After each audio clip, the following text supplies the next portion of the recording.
Hello नमस्कार दोस्तों, कैसे हैं आप लोग। आशा करते हैं आप लोग अच्छे होंगे। देखिए, अगर आप रेलवे ग्रुप डी का एग्जाम देने वाले हैं तो आप लोगों के लिए यहाँ पर दो गुड न्यूज़ है रेलवे ग्रुप डी की तरफ से। सबसे पहला जो है यहाँ पर जो रेलवे ग्रुप डी ने क्या किया है कि वेटिंग लिस्ट को खत्म कर दिया है।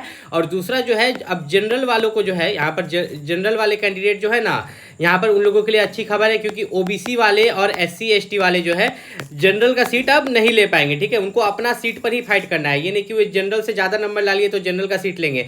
लेकिन वेटिंग लिस्ट खत्म हो रहा है, ये आप लोगों के लिए यहाँ पर रेलवे ग्रुप डी वाले के लिए गुड न्यूज़ कैसे है। देखिए, यहाँ पर है क्या ना कि रेलवे ने बोला है कि आपका जो वेटिंग लिस्ट है, ठीक है, डाउन द मेरिट लिस्ट होता है या वेटिंग लिस्ट उसको बोलते हैं, ये उन लोगों के लिए खत्म होगा जो वैकेंसी यहाँ पर आगे से आएगी। ठीक है, 2026 में अब जो वैकेंसी आएगी उनके लिए खत्म होगा। आपके लिए वेटिंग लिस्ट यहाँ पर खत्म नहीं हो रहा है। ठीक है, ये वैकेंसी पहले निकली थी ना, तो इसके लिए वेटिंग लिस्ट खत्म नहीं होगा। इसके लिए जो नियम था वही रहने वाला है।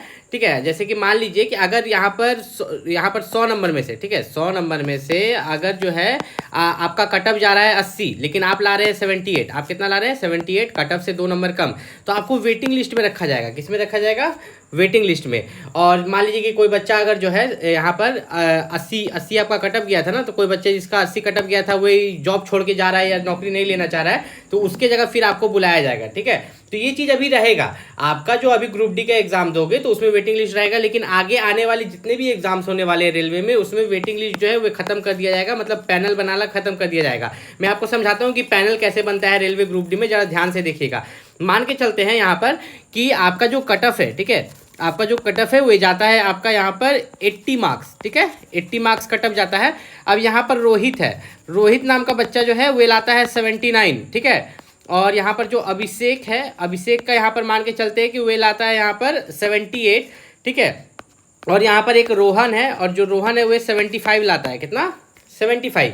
तो यहाँ पर अगर आप देखिएगा तो कटअप जो हो गया है आपका 80 गया है। ठीक है, 80, लेकिन यहाँ पर जो है 80 मार्क्स पर कुछ बच्चे ऐसे हैं जो छोड़ के जा रहे हैं। ठीक है, उसका कहीं और नौकरी लग गया या किसी कारणवश वो जॉब नहीं करना चाह रहा है। ठीक है, आगे जाके वो मेडिकल में फेल हो गया। किस में फेल हो गया? मेडिकल में।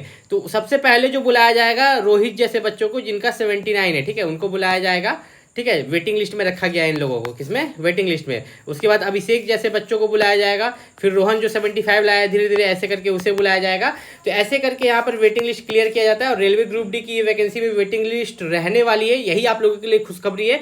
आगे के जो भी रेलवे के एग्जाम्स होंगे उसमें आपको वेटिंग लिस्ट देखने को नहीं मिलेगा। और एक नया चीज़ यहाँ पर है कि जो आपका ओबीसी वाला बच्चा है या एससी एसटी वाला बच्चा है, मान लीजिए कि ओबीसी का कटअप गया है कितना? ओबीसी का कटअप मान के चलते हैं कि 75 गया है, और जनरल का कटअप जो है यहाँ पर 80 गया है। लेकिन ओबीसी वाला बच्चा, एक ओबीसी का बच्चा अगर मान के चलते हैं, कोई ओबीसी वाला बच्चा है जो कि यहाँ पर लेके आ गया है 82 मार्क्स, तो पहले उसको क्या किया जाता था ना कि जनरल का सीट दे दिया जाता था, लेकिन अब ऐसा नहीं होगा। अब उसको ओबीसी का ही सीट मिलेगा। ठीक है, अब उसको ओबीसी का ही सीट मिलेगा। और एससी एसटी के साथ भी सेम है, एससी एसटी को सिर्फ एससी एसटी को ही सीट मिलेगा, वो जनरल का सीट नहीं खा सकता है। और अगर आप रेलवे ग्रुप डी की तैयारी करें तो एक चीज़ आपको और मैं बता देता हूँ कि रेलवे ग्रुप डी में जो क्वेश्चन आते हैं वो मिक्स्ड क्वेश्चन आते हैं। कैसे?